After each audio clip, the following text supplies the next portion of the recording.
Hello, everyone. This is Philosophy of the People with just Stefan Bertram. And before the stream started, I was like looking at my lighting. I was looking at my face, my hair, my clothes, and be like, "Oh, is everything all right here? Like, are things good? What's going on? Situation well?" And then I was like, "Actually, it doesn't matter because for 90% of the stream, the situation is going to be one of this." Because this is the best solution I've found. One in which I'm contained to like an inch square of your screen and my screen, which is fine, but really does kind of make it absolutely pointless for me to worry. Fakey's asking me to bring my ring light, which I was just thinking about bringing. Fake 13's asking me to bring my ring light over so we can use it on our post stream show that we'll be doing on Fakey, twitch.tv/Fakey13, where we'll be playing Magic the Gathering sooner rather than later. Yep, introducing Stefan, and also Stefan, introducing my random junk I've got in the background. And yeah, that's about it. Bring the sun. Yeah, I could bring the sun. I could bring the sun and the ring light. But yes, today we are talking an hour early, so that'll probably reduce the viewership by a fair percentage. But maybe people will just turn up as we go. Today we're going to be talking about the online philosophy community and its relationship to the academic philosophy community.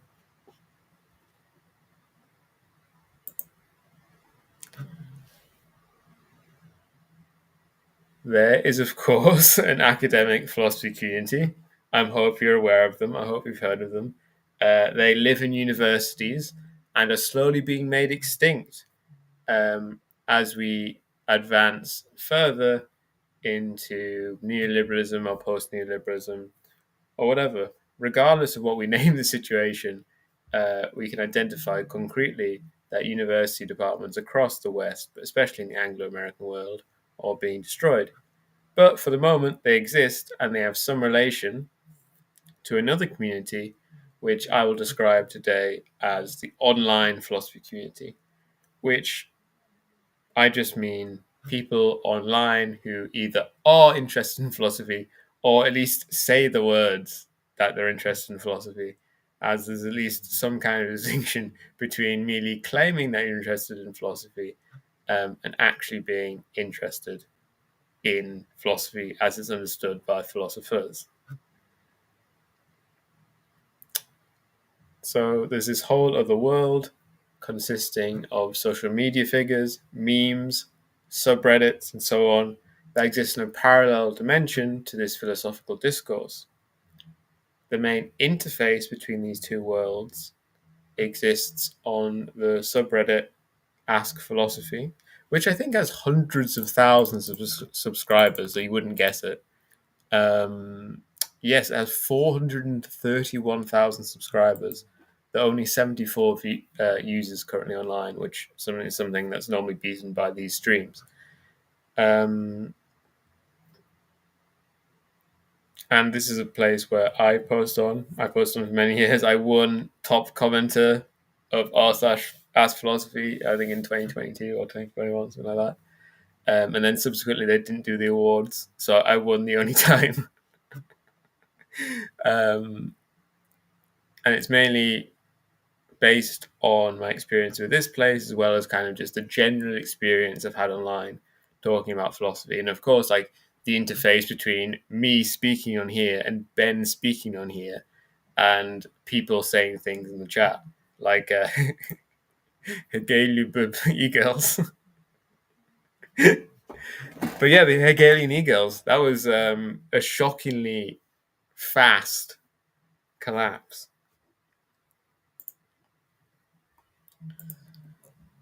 What is philosophy? Notably, not an easy question to answer. Whenever I answer this question, rather than actually really answering the question, what I try and make evident is the relationship between philosophy and other academic subjects, namely that it's more or less the same as all the others. I think there's some attempt by both those who want to denigrate philosophy as those who want to kind of raise it up to say that philosophy is kind of in some way radically different to other academic subjects. But that's not something I would go along with. Academic philosophy is a Wissenschaft, the German word for like a systemic, large-scale research project or research projects engaged in by a large number of people that seeks to advance human knowledge on a certain basis, on a certain rational basis, around certain topics and ideas. Of course, and this is a necessary fact, I'm pretty sure it's a necessary fact, that's not what the online philosophy community is. But I would note that there is a greater deviation, I think, between the academic and the online compared to other communities like this. For instance, the online physics community seems very kind of dependent and attendant on the academic. Like, even when there are like weird, kooky ideas by people in physics in the online physics community, it normally has something to do with the academic. It normally is like misinterpreting the academic, or even in cases where it's like a full like crank bullshit, these people still feel the need to prove themselves to academics. While often with philosophy, just philosophers are held in much less regard in the West in the present moment than physicists are. And so I think it's much more likely that, for instance, Spakolsky, whoever he's called, this guy that's denounced free will recently, this non-philosopher who's denounced free will and has gained a significant online following from sad young men. He doesn't really feel the need to engage with philosophy proper at all. And with physics, it's rare that kind of physics is made into an aesthetic project or a self-help project, or as we'll come to discuss, kind of a negative self-help project, while this is something which is quite common in philosophy, in online philosophy discourse.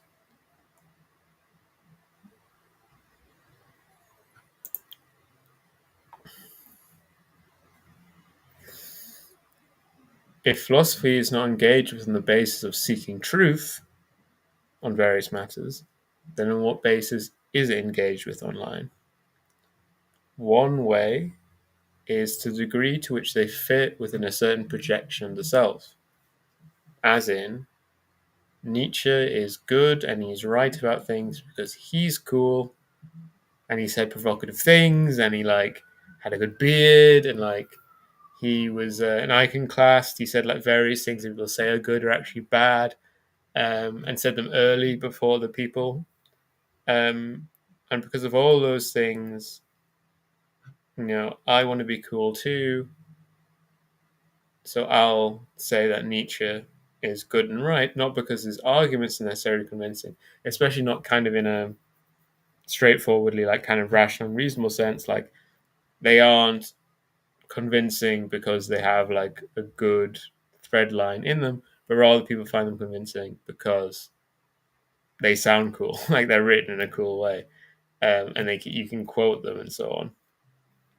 And this often goes along with views, as in you kind of if you're trying to do this kind of aesthetic cultivation, it's very rare that you're going to want to go along with something which most people find agreeable, because then you can't easily mark yourself out.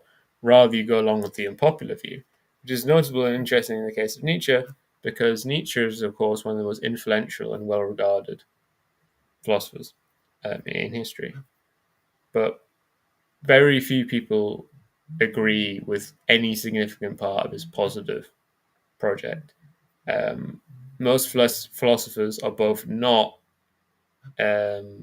like reactionary aristocrats, and they aren't like literal believers in eternal return. Or, if they do think maybe there's some physical thing going on, they just don't really think it's very relevant. While online Nietzsche fans will feel the need to actually kind of sign up or to try and reconcile his positive project with contemporary liberalism. People are also appealed when I read certain philosophers to the degree to which they'll find backing for their previous prejudices.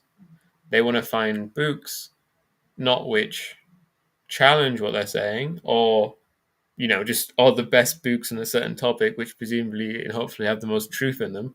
Like a really good book about a certain topic can not just be revealing, even in the case that the arguments aren't right, but because it also reveals various things about the other arguments.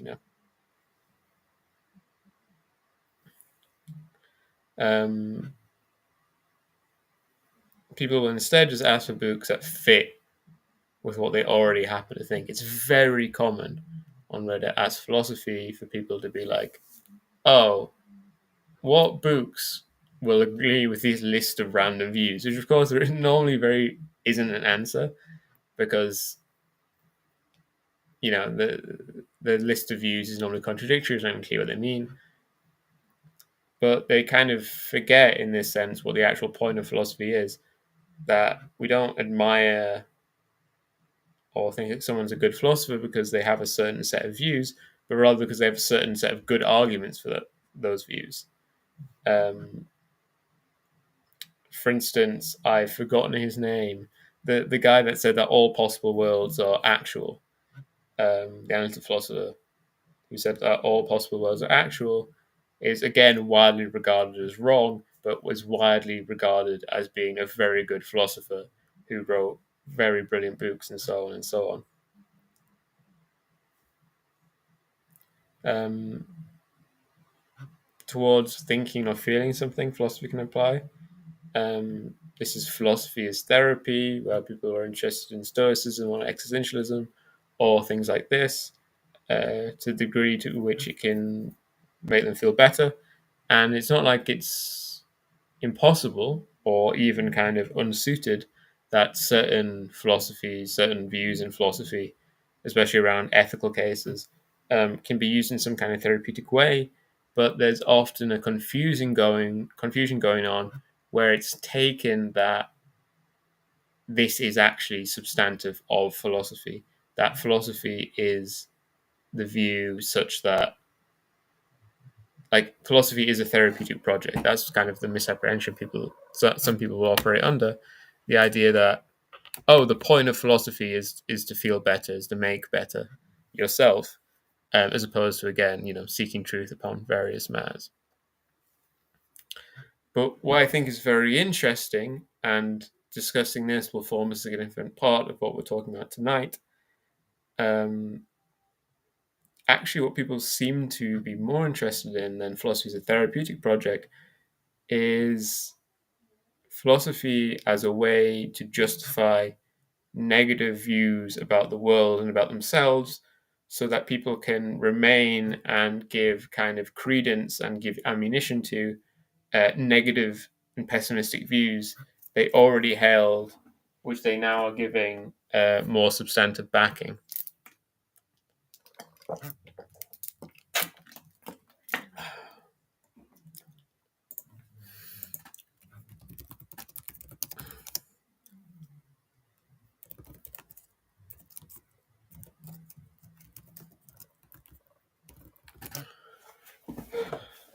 Please reinforce my pessimism. What I see more often than attempts to dig themselves out of a hole is to kind of line their hole with steel. Put like a really thick trapdoor upon their steel hull so that no one, not themselves or anyone else, can get them out of it. Instead of seeking either views which will make them come to believe the world is not so bad, or B, manners and techniques and so on by which they can make the world a better place or even just make themselves better persons, what I see more commonly is a turn towards something like antinatalism in order to provide like a sure footing for their natural pessimism and misery, and especially I want to say misogyny, sorry, misanthropy, um, because antinatalism is useful for kind of depressive young people because it means that basically everyone in the generation above you are implicated in this great sin of reproduction, especially, of course, and necessarily your parents. A similar attitude is also present in discussions on Reddit Ask Philosophy and other places where commenters, people who ask questions, not the philosophers on here, where people seek to challenge the rejection of suicide. I would say, while obviously I disagree with people who advocate for suicide and so on, it is kind of incredible how heavily censored that kind of discussion is these days. It is actually, it seems, generally allowed by the Reddit moderation to discuss it on Reddit Ask Philosophy in this abstract academic sense, but there are like very heavy restrictions these days about even talking about suicide. While at the same time, of course, it's becoming more and more widespread across the Western world for a doctor to just be able to kill you after you've signed a form or whatever. Yeah, shout out. Happy New Year, everyone.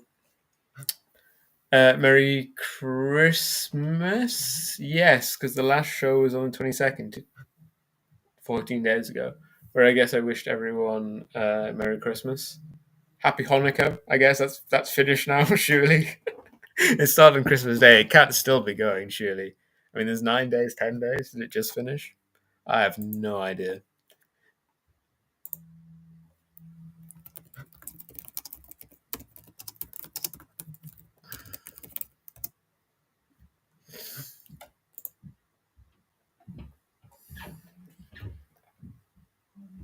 Suicide and Pain is Killing, a case study.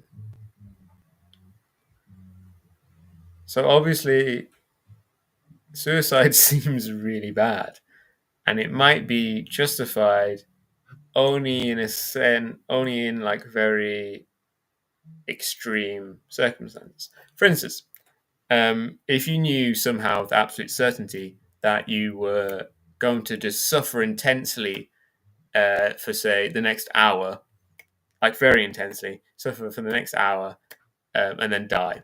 You knew that for certain. Then it seems very plausible that in that case it would be correct to commit suicide. that's a string of words I probably should not say on YouTube, but whatever. We're philosophers. We will say the words regardless of what they might do to us. Mini Doctors asked, no Ben until next week. Ben will be back next week. Just me for now. Ben has put an article up today on his Substack. I can't remember what it's about though. So there might be very limited and extreme circumstances where suicide is justifiable, but unless in most circumstances where suicide actually happens, this sort of reasoning does not apply. And it's very often, it's not always true. It's probably true in a minority of cases, but at least it happens quite often that when someone attempts suicide and gets kind of quite far in the process and is only saved by kind of miraculous chance, like they actually get a good go at it, they'll often go, "Oh shit, I very much didn't want to do that," and then never engage in this sort of actions again. Sam Harris going to talk about eating babies. I don't actually know. I don't know that Sam Harris eating babies. It feels familiar, but I can't remember it. So yeah, if you want to put it in chat, Gemt, I'll be happy to read it. Suicide is only justifiable if it spites someone. Yeah, I mean, I guess what you guys can do to not get banned is just not write the word, and then just I'll be discussing it. And by the fact that I'm saying the word, people will understand the implications, and we won't have to write unalived oneself or whatever the youth are doing these days. But in order to justify suicide in more circumstances, to basically what these young people who are arguing online want to say is that basically whenever someone commits suicide, it's morally acceptable because they chose to commit suicide. Of course, when anyone commits suicide, they're always choosing to commit suicide. And maybe we can exclude the few times where like someone's like really, really psychotic as not counting, but they want to count most circumstances under which most people commit suicide as being justified because, you know, they chose to do it. And what else can there be to morality? Key to this is this fundamentalist consent-based ethics, where things are bad such that they violate consent and good if they don't.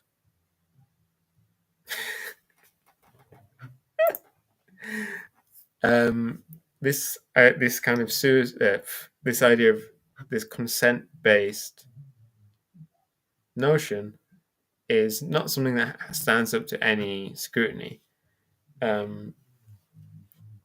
My preferred example, which I always use in Reddit, is stopping someone from drunk driving, where it's completely justifiable to engage in like massive violations of their consent in order to prevent them from drunk driving. And that is still the case, such that you, like, because they're driving only on a private road or whatever, you only know that they are going to be a danger to themselves and not to anyone else. Or, you know, there's various examples about consenting to medical surgeries and so on. After, for instance, say you've been drunk driving. Say that you've been drunk driving and you crash and you're unconscious and you're severely injured, despite the fact that you haven't consented to it. It seems very much like the right thing to do for the doctors to fix your injuries and so on. People will then will attempt to maintain this position around consent-based ethics by engaging kind of like the ideas of hypothetical consent, that this kind of surgery on someone who is injured but unconscious is justifiable, such that if they were conscious and reasonable and rational, or even not those, that just they were conscious, they would consent. But that, of course, there's a problem of like, well, what if they don't? Are you saying that if this person said, no, actually, I don't want the surgery, and they seem rational and they seem reasonable, that we ought not to do it? And also, are you saying that if they don't have like some internal disposition to want this surgery, or are you saying that actually there's no reason for them to do it? Where this gets into this kind of very personalized understanding of the world, which we'll get into a bit later on.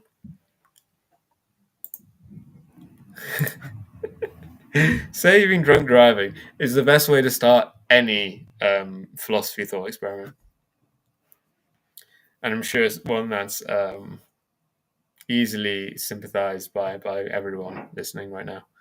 The other kind of essential side to this sort of program is the idea that things can only be wrong for someone at a certain time.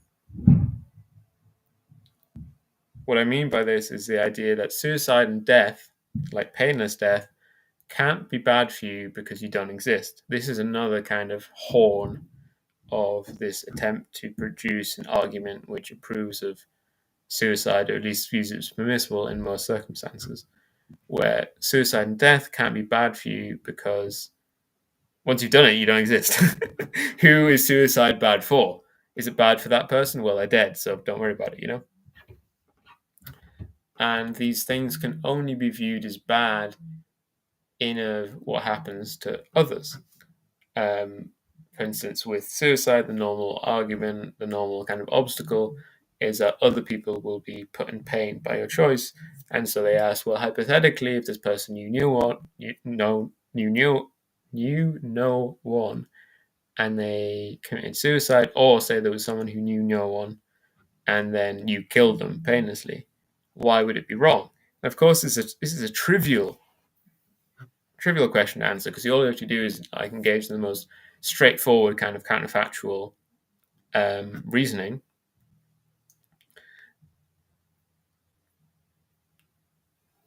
Sorry, I was just distracted by something that Nico just posted. I'm going to make a comment on something that he's reminding me of. I've completely lost my thread.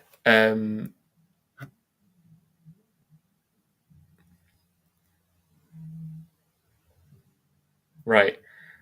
These things can only be bad in of happening to others, but we can just completely solve this problem by engaging in counterfactual reasoning. By engaging in counterfactual reasoning, we can just say, well, the world in which you don't exist is worse for you and for others than the world which it is. The hypothetical person which got to live is better off than the hypothetical person which didn't get to live, and so on and so on. Yeah, I got absolutely stun locked there for a second by Nico's thing, just because not because my mind was empty, because my mind was filled with something else. Because I was reminded of a very interesting phenomenon that I forgot to include on this slideshow, which is the phenomenon Nico said,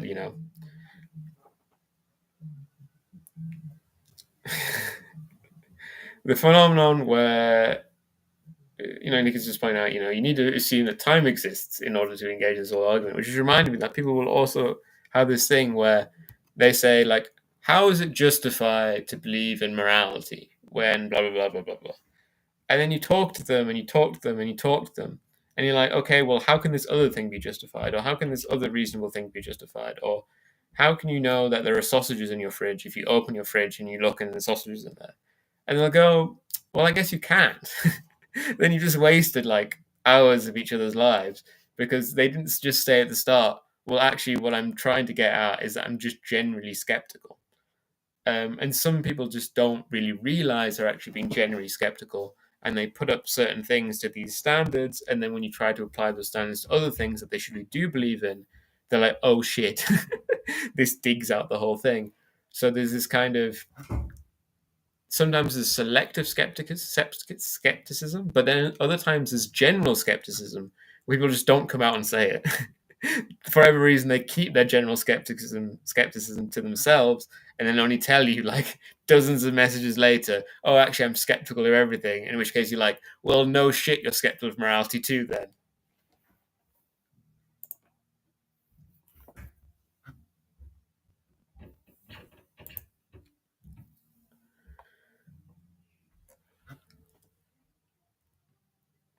What are the consequences if you end up rejecting philosophy as a rational inquiry? A notable features that people will present is then they present them failing to understand an argument as a virtue as opposed to a vice, and that their failure was a fault of he who argued rather than them. Of course, if you're in philosophy class and you read a text and you say to your teacher, I don't understand this, that almost certainly won't be understood as a condemnation. It'll be understood as kind of a plea for help, a request for assistance, and so on. And if you do frame it as a condemnation, your teacher will probably be like, well, I understand it. I'm teaching it to you. The problem seems not to be something about the text, but a problem with you. And, of course, there's plenty of philosophy texts which are difficult and hard to understand, but there aren't any which are like fundamentally obscure.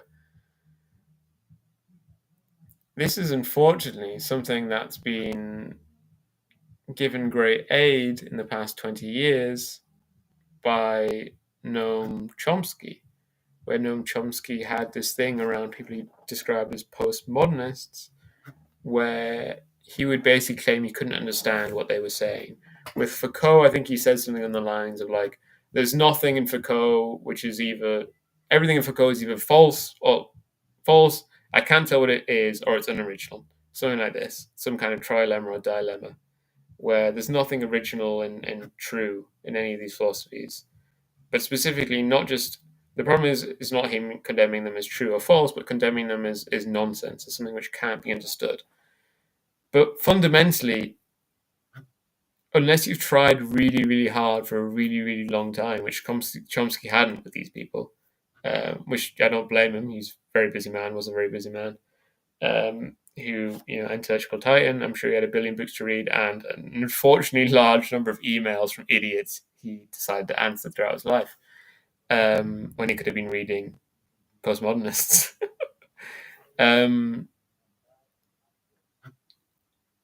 Where suddenly it became a virtue for you to say, bam, I can't understand you.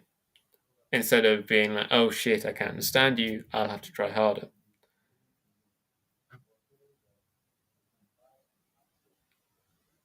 Another way that real, proper academic philosophy or whatever else is bumped up against by the online conception is that philosophy is involved very much in the process of definitions, of making up new words basically for the sake of it.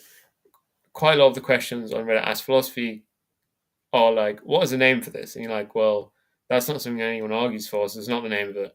And they're like, oh, can you make up a name for it? And it's like, that's not really something we do. Like, obviously, philosophers do make up various words, but so do physicists, And there is a confusion with philosophers where people think we are the people who make up words, or that, we work for the dictionary or we work for the thesaurus. When actually, philosophy is not about making up words. Rather, there's these various human concepts. Concepts like freedom, truth, time. We already mentioned that time didn't exist. And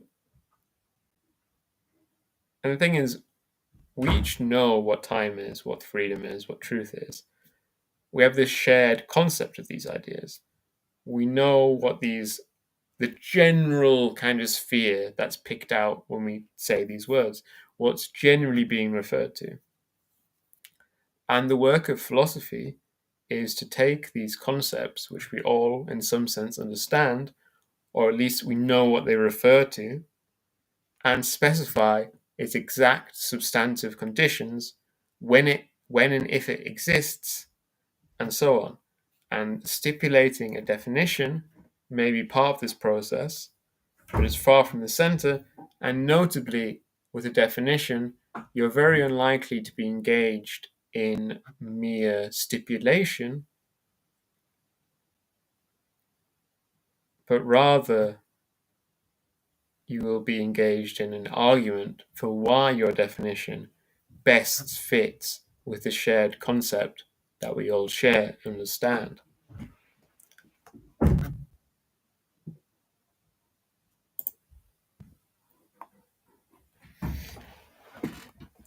I want some water.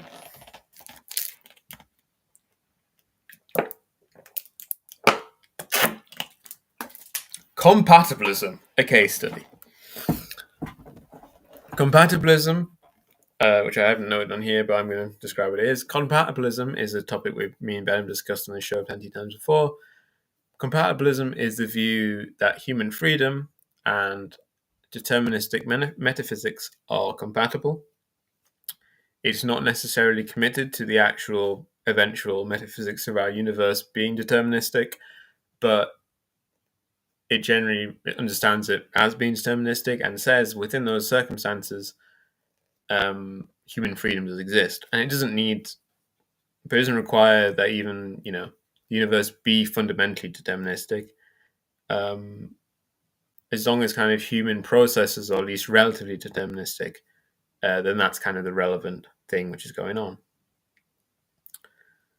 Compatibilism is a position which is held by most philosophers on a very important matter, the matter of human freedom.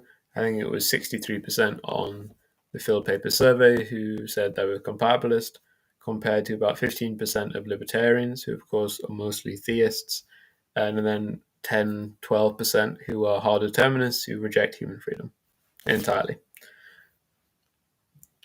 But it's very interesting because compatibilism is something which is widely derided by philosophy enthusiasts, as well as some of the biggest kind of philosophy communicators. The most notable case being Sam Harris, as well as that guy on YouTube. That young man with philosophy degree on YouTube is very famous for deriding compatibilism. And to link back what we were discussing on the previous slide, people will ask, why are compatibilists changing the definition of freedom will?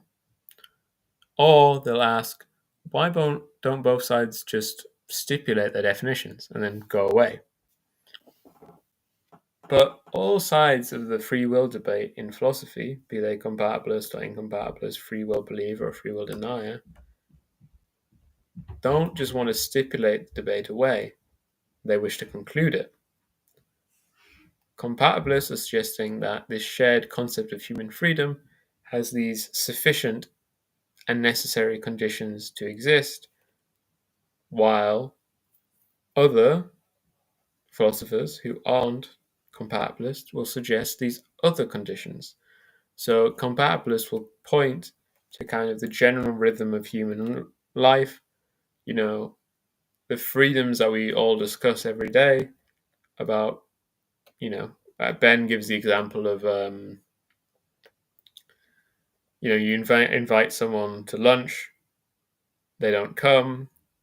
The next day you're like, well, why didn't you come? And they said, well, I wasn't free to because the universe, determinism, blah, blah, blah. If they said that, you'd be like, you're missing the fucking point, mate. You're not understanding what we're talking about here. You're talking about some kind of abstract, weird version of freedom, not the freedom that we're actually talking about.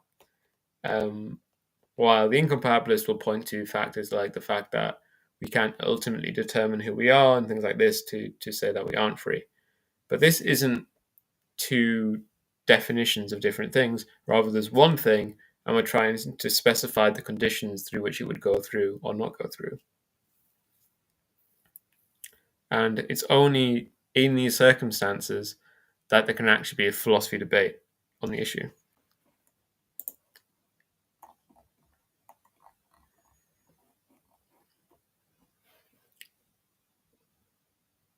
So it's not just that philosophy enthusiasts online will deride compatibilism, but rather they will take it that hard determinism, the view that human freedom is incompatible with determinism and doesn't exist, is obviously true. This is based on kind of this sort of intuition where determinism, often the debate is misunderstood is determinism versus free will. And if the debate is determinism versus free will, then of course you can't have both. Compatibilism is nonsense. Of course, hard determinism is true. But we should note that to the question of when and how does human freedom exist, the hard determinist answers never has and never will. So then, if you sign up to hard determinism, as lots of philosophy enthusiasts seem to do, but then you're otherwise a political liberal or a political socialist or anything like this, and you're elsewhere then defending the virtue of freedom, defending the virtue of free speech, and so on, and you're defending these virtues not on the basis of like them bringing people pleasure or whatever, but rather you're justifying them simply because freedom is free. Freedom's good because freedom. It's good that people are able to make these choices, especially if we then go back to the thing I discussed earlier about where young people seem to be very focused on consent-based ethics. If you're a hard determinist, none of that makes any sense. It just becomes empty. If you say that human freedom has never existed, never will, never can, then of course you can't have freedom of speech in any substantive sense. You can have people that are allowed to kind of speak without restriction, but they can't be free because there's no such thing as human freedom. No one can substantively consent to anything if human freedom doesn't exist.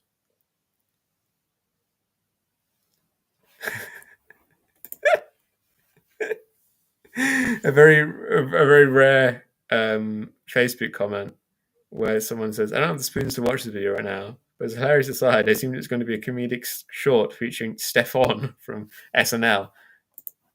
Yeah, not quite.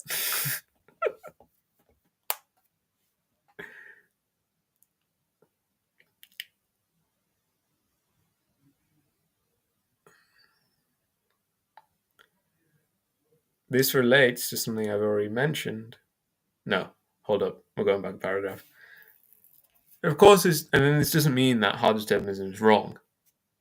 It could be very much the case that human freedom has never existed and never will, and that we're all being deluded and confused on this point.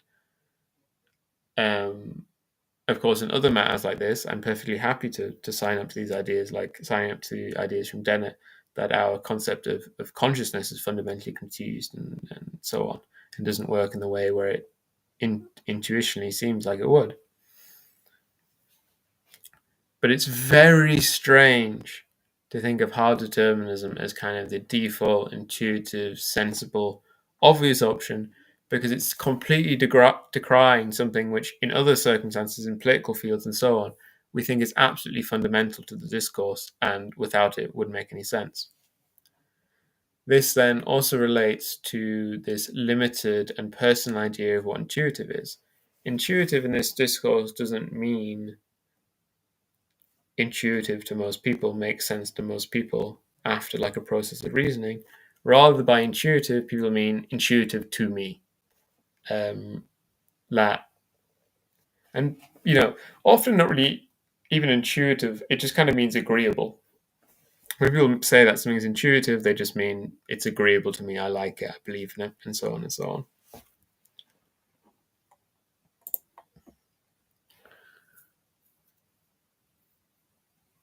On a slightly more, I don't want to say boring. I don't denounce my own. I don't be like, this is the boring slide, everyone. Just switch off. It's not. It's a great slide. This isn't surprising. This goes for all kind of similar subjects. But a significant group of people interested in philosophy have never read any philosophy, including the works they're interested in.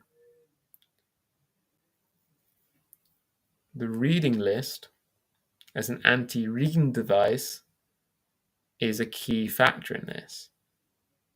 People accumulate extensive reading lists as a technique to avoid reading.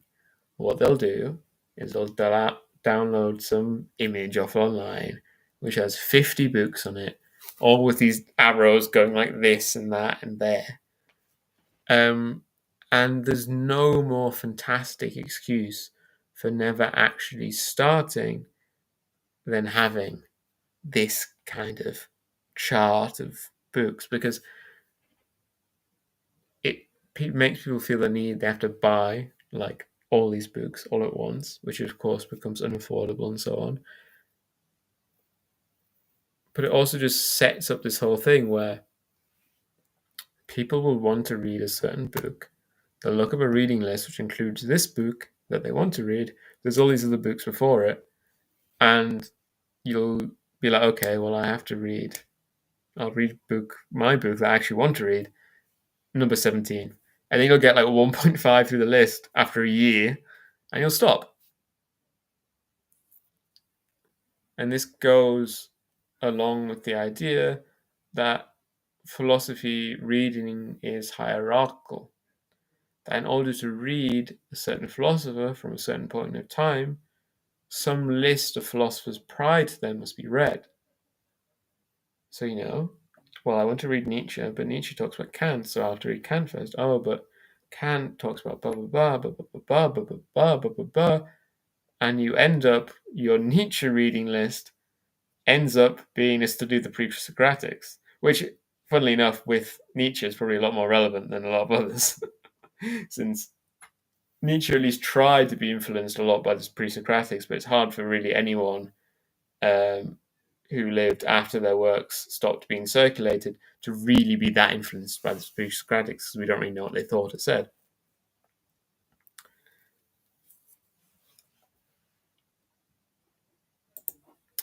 As they say on r/books circle jerk, fuck reading. Another more minor factor than the evil reading list and the hierarchical conception of philosophy in stopping people from reading is that popular engagement is often stymied by old translations. If we return to the problem of people having a list of 40 books they can't afford, a solution to this problem is to, instead of buying some contemporary edition online for whatever amount of money, is to instead go on Google and type Plato PDF and click the first link, which is almost always a translation which is in the public domain, but that means it's a translation which was written over 100 years ago.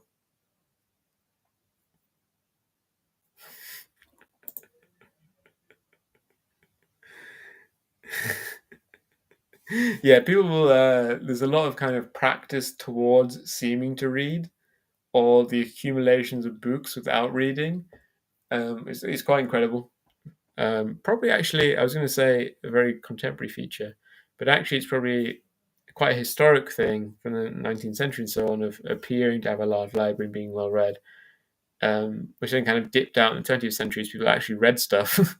Now it's reappeared as we stopped reading. So yeah, so people will get this 1900 now public access translation and be like, what the fuck? It's written in really oldie timey English. Why is philosophy like this? And of course, philosophy isn't like this. There's no reason that Plato should be written in the style of an early 20th century English philosopher or philologist, apart from the fact that these ones were written by those people at those times. So of course they sound like that. But contemporary editions of translations of old philosophers, and almost all of them didn't write in English, so they're all almost always translated. All the modern editions are written in modern English and are not particularly difficult to understand, apart from to the degree to which the text is very difficult, in the case of Heidegger or whatever.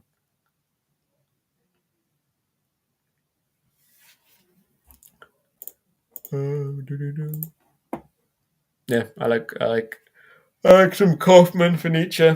Um, I like Hollindale more, but I also don't really have deep kind of thoughts and feelings on translation.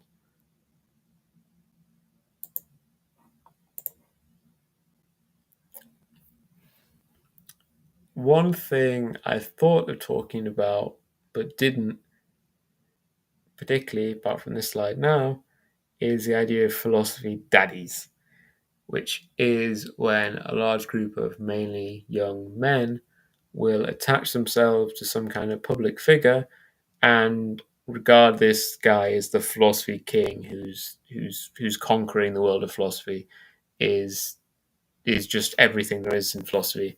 And then normally this person is literally not a philosopher, but rather what they are is someone who has like an aggressive social media presence. So the two philosophy daddies we've had recently in the past, say, 15 years was first Sam Harris, who was someone who appeared, well, he appeared in the 2000s, but I think he became like the philosophy daddy in the early 2010s. And then there was, in more recent years, in the past 6, 7 years, 8 years, has been Jordan Peterson. Jordan Peterson has mostly disappeared from Reddit Ask Philosophy and similar places because I think it's widely known how widely he is held in disregard, and the fact that he was in like a benzo coma for a year or more and wasn't online, I think really stymied his ability to be influential. Um, I think this is less clear to Harris fans because Harris does have kind of like a modicum of respectability with his association with Dennett. I think also like, I mean, both Peterson and Harris are more.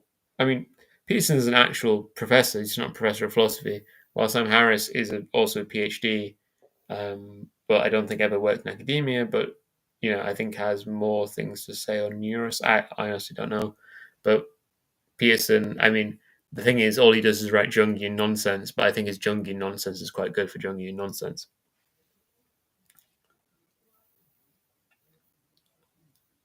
There are people like Benatar, the antinatalism guy, and Spolsky, the latest anti-free will guy, who have a lot of fans. Not a lot of fans, fair few fans online, um, who people would like to be the new philosophy daddy. But these guys don't have the aggressive social media presence to make this possible. Presumably, one will eventually come, but it's been some years without one. Lack of social media may extend their more limited regard, however, as for instance, Benatar's very liberal views. I think if it became clear to most of his fans that, like, Benatar thinks children should, like, say "sir" when they're talking to an adult they don't know, or like approves of smacking kids and stuff, or at least he did when he wrote these papers um, earlier in life, I think he'd probably be held in a lot less regard, but his various illiberal views are largely unknown because he doesn't aggressively post on social media. Has. Yeah, I mean, some people, like, I think there's a distinction between, like, philosophy daddies and, like, commie daddies. And I don't think has really escaped kind of like the leftoid world, despite the fact he very much wanted to do that.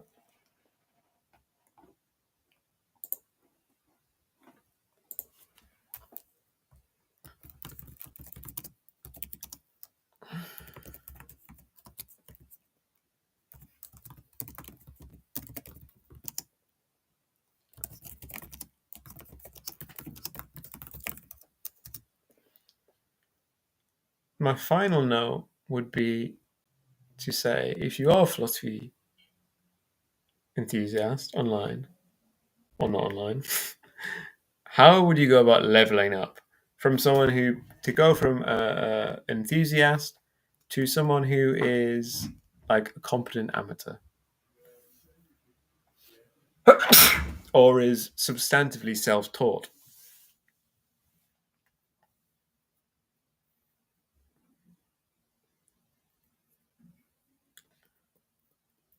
So the question that people will ask on Reddit Ask Philosophy quite often is the question of why am I me and not someone else?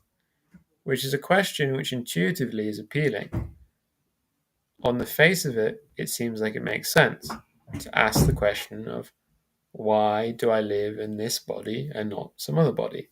And it certainly seems like if I think intuitively, I often daydream about being someone else or having gone back in time and entering into my mind from a previous time, or like my life of going on a different road, or blah blah blah. These questions seem to make sense, but on reflection, they don't.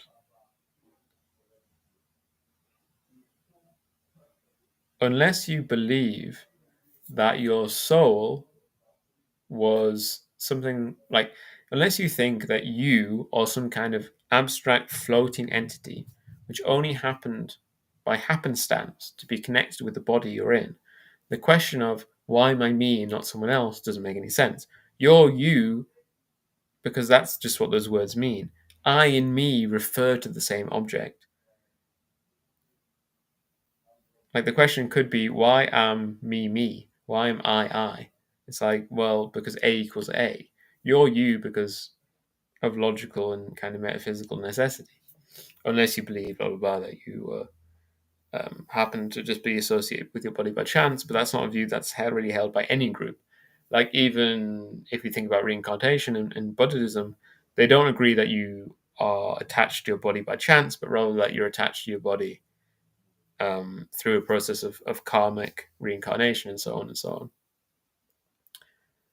And I think a good test of moving from being an enthusiast to becoming someone who's a self-taught, competent amateur, or whatever else you would want to frame it as, is someone who has a decent grasp on one of these concepts which seems intuitively appealing, but you've managed to overcome this intuition to be like, no, actually, that doesn't make any sense.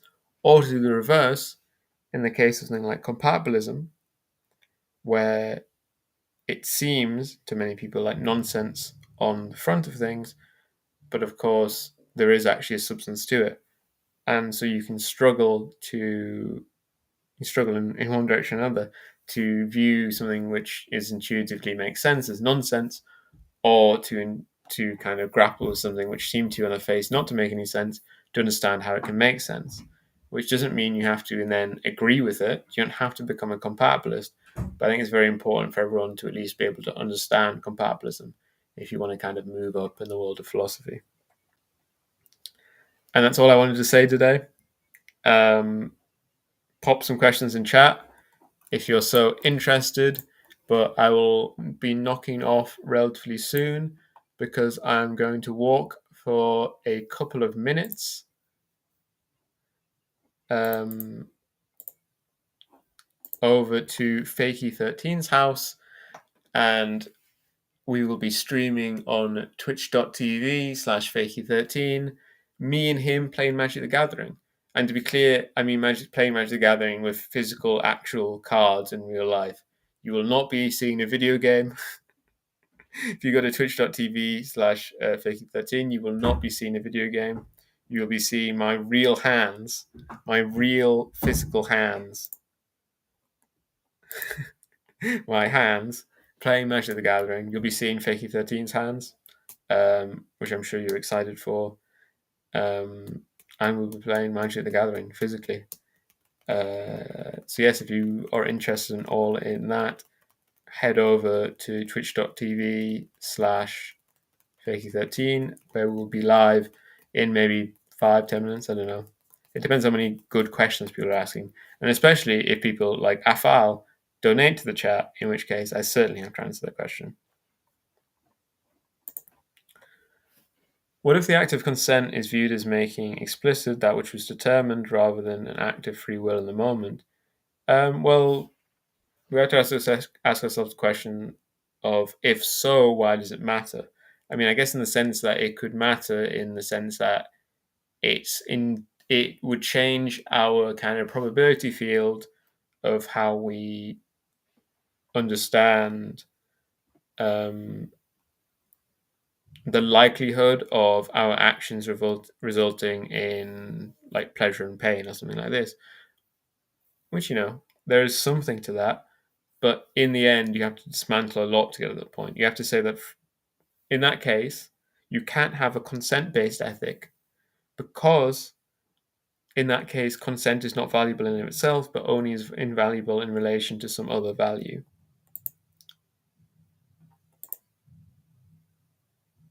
Thank you. TR, I cannot share the link in the Give Them an Argument chat because I can't post it from here. And if I go on YouTube and post a link, the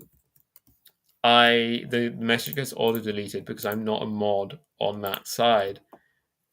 But if you head over to the TIR chat, you can find the link there. Oh, Spencer's here.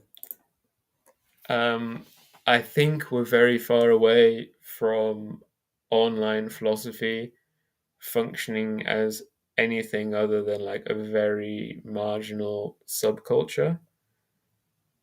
It's nice to think, especially in an era where academic philosophy is being utterly destroyed by capital, that there could be alternative flowerings of philosophy online or even not online in other social kind of circumstances. But when we look at the concrete reality, it seems, of course, that there's a problem where academia is being destroyed, but the things, the forces, the powers which are destroying academia, unfortunately, are not like, they're not dialectic in the sense of like that's leading to like a flowering of alternative systems of knowledge online. I mean, maybe to some degree it is, but it seems, in fact, these systems online, they're kind of even more aggressively decayed and declined than these other systems, at least in circumstances, at least when you don't very specifically search them out. I think the kind of networks that I've cultivated on Twitter in order for me to keep up with war news in a way which is actually, I actually see the truth about these wars is something that I can do, I can cultivate, but to do so in such a way that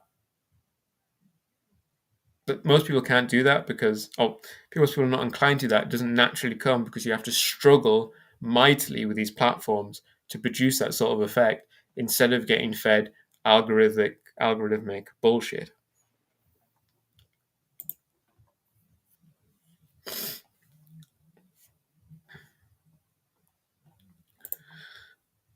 Not Arena or Magic the Gathering Online. We're going to be playing with real physical cards. Fakey 13 has lav mics. Fakey 13 has cameras and stuff on tripods. We're going to be playing with real physical cards in the real world. Me and Fakey 13 happening soon on twitch.tv slash Fakey 13.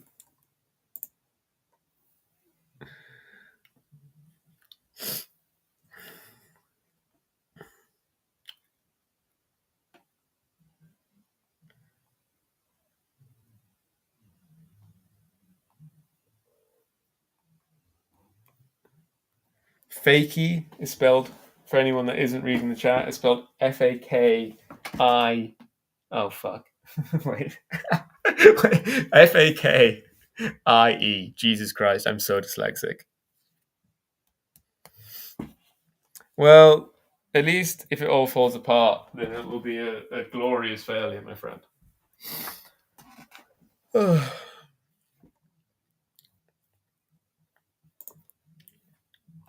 I didn't want it that way around.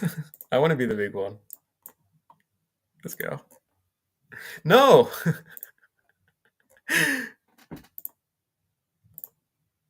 There we go. It's just me now.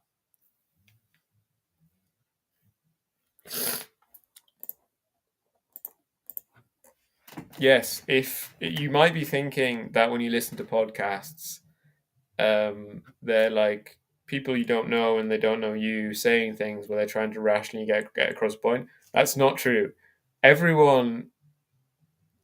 Philosophers are kind of like minor deities. Podcasters like minor deities who are sending you coded messages the same way that angels are for you to engage in political extremism.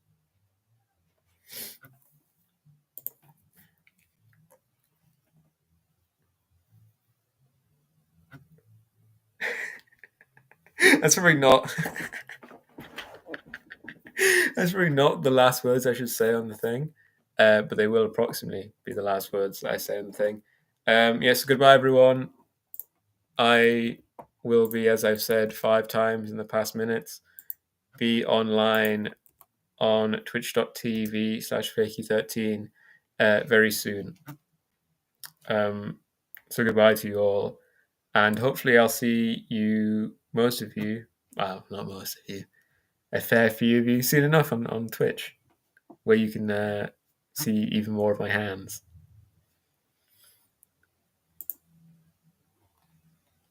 Bye.